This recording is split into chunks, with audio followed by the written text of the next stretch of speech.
আসসালামু আলাইকুম বন্ধুরা, এই যে দেখতে পাচ্ছেন একটি কৃষি যন্ত্র।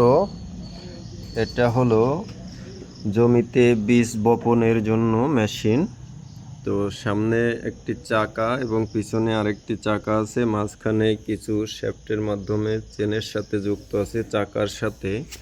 এই যে দেখতে পাচ্ছেন এই শ্যাফটটি আটকানো আছে। এই শ্যাফটটি চাকা যখন ঘোরে তখন এটিও ঘোরে এবং ভিতরে এই যে বীজ, এক একটা বীজের একটা ডিস্টেন্সের যতটুক দূরত্বে পড়বে ততটুক একটা ছোট ছোট ছিদ্র আছে। যখন ঘুরে তখন এই পাইপটার মাধ্যমে ওই বীজটির নিচেই চলে যায়। এবং এই যে সামনে দেখতে পাচ্ছেন এই এইটার এইটা একটা ফাল বলা হয়, একটা নালা তৈরি করে এবং এই নালাটার ভিতরে তখন মাটি বৃষ্টি পড়ে কিছু দূরত্ব বজায় রাখা হয়। তো এইভাবে এটা এই যে হাতল দিয়ে ঠেলা দেওয়া হয়, এভাবে ঠেললে এভাবে দূরত্ব অনুযায়ী বীজ বপন করা হয়।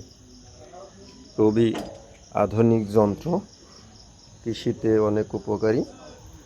তো সবাই দেখতে পারলেন। ভালো থাকুন, সুস্থ থাকুন। আসসালামু আলাইকুম।